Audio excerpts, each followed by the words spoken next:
Bonjour à tous, bienvenue sur Transition Vélo, j'espère que vous allez bien. On est le vendredi 6 décembre 2024, le temps n'est toujours pas à la fête, mais ça ne va pas nous empêcher, comme tous les vendredis, de faire l'actu vélo à vélo.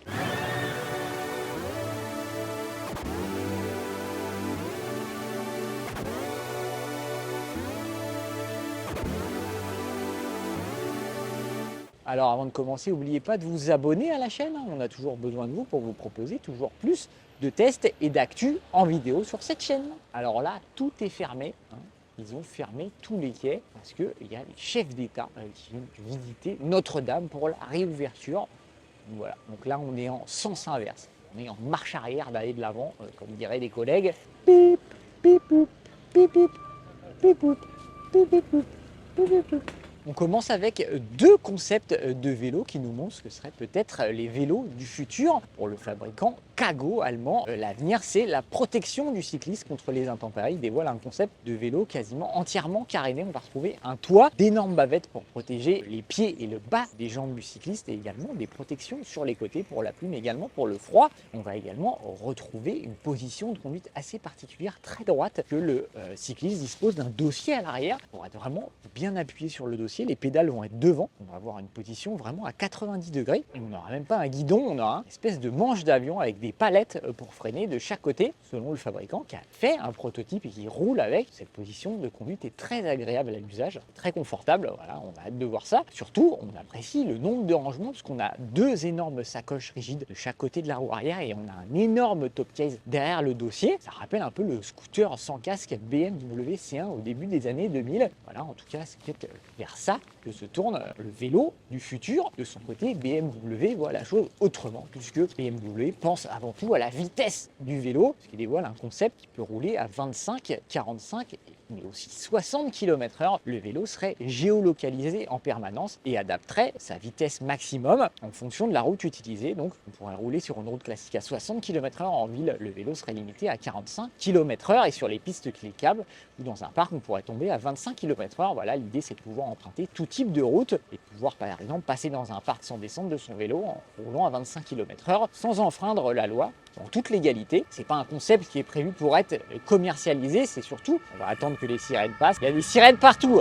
Là, à Paris, franchement, c'est n'importe quoi. Le président américain arrive, c'est une dinguerie, c'est une dinguerie. Bon, après, pas de voiture, on va pas s'en plaindre. Le concept BMW, évidemment, n'est pas destiné à être commercialisé, mais plutôt à ouvrir les négociations sur l'utilisation des speedbikes sur la piste cyclable. Et ça marche plutôt bien, puisque d'après nos informations, BM serait en négociation avec le gouvernement allemand pour voir différentes voies possibles. En tout cas, on voit qu'il y a beaucoup d'innovations dans le monde du vélo, et ça pourrait peut-être changer le confort du cycliste et le confort des trajets du quotidien, et ça, on aime bien. De son côté, la société néerlandaise Supreme Dutch a dévoilé un insert increvable pour vélo, une espèce de mousse qu'on va mettre dans le pneu qui va permettre d'utiliser le pneu sans air. Voilà, ça vise les flottes de vélos, les vélos partagés, les vélos en libre service, mais aussi les livreurs et les professionnels. Ils estiment que le roulage est équivalent à un pneu classique gonflé à 3,5 bars. Ça ne veut pas vraiment dire qu'il y a beaucoup de choses, mais pour un pneu urbain, ça reste un gonflage moyen avec un peu d'amortissement, pas trop gonflé. Voilà, ils estiment que la durée de vie est de 20 000 km, ça s'adapte à tous les pneus presque. Ils déclinent leur mousse de 20 à 28 pouces avec une largeur de 40 à 55 mm.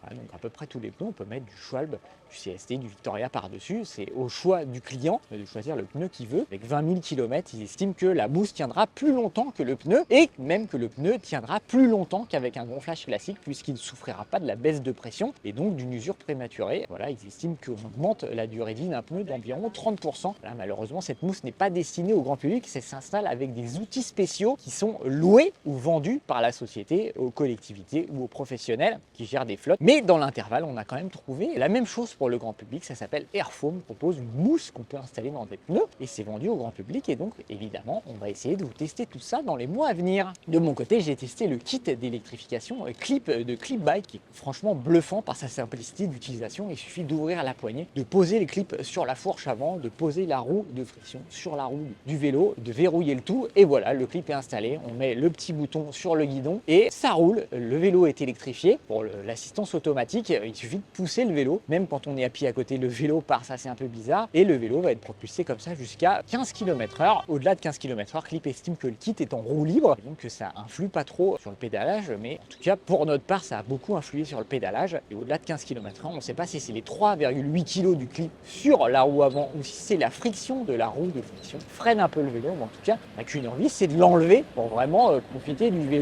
Et on a plutôt envie de le désactiver au-delà de 15 km/h. Dans les faits, on va plutôt utiliser le bouton qui va permettre d'activer l'assistance jusqu'à 25 km/h. Le problème, c'est que ce bouton ne fonctionnera pas en France, enfin fonctionnera, mais il y aura aussi un capteur de pédalage, donc le fonctionnement sera peut-être différent. Alors, en tout cas, on a aimé la récupération d'énergie qu'il y avait sur le système. Il y a le petit bouton rouge pour envoyer l'assistance et l'autre bouton pour utiliser le frein moteur. Le frein moteur est très agréable à utiliser, notamment dans les descentes. La récupération d'énergie est anecdotique.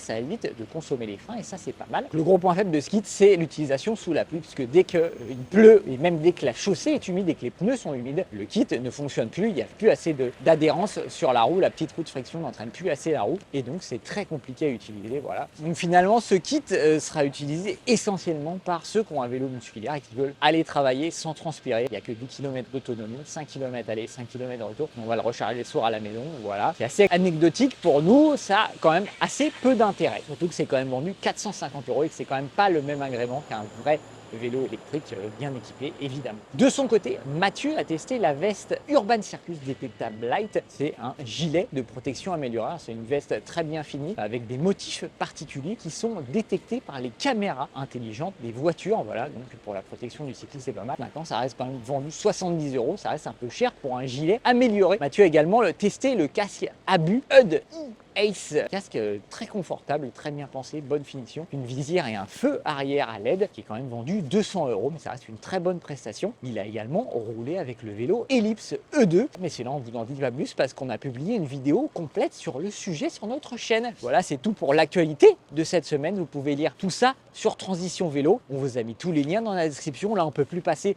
parce qu'on est bloqué, parce que c'est fermé, parce qu'il y a la manif. Ouah, mais là, on est vraiment bloqué, frérot. Il y a une manif. Non, mais je peux pas passer. C'est un délire. Je ne peux pas passer. Bon, bah, ça va descendre du vélo, mon refrain.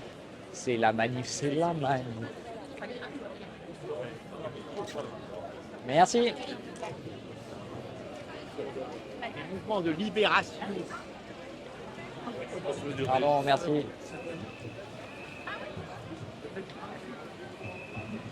Full délire. C'est la manif, c'est la manif.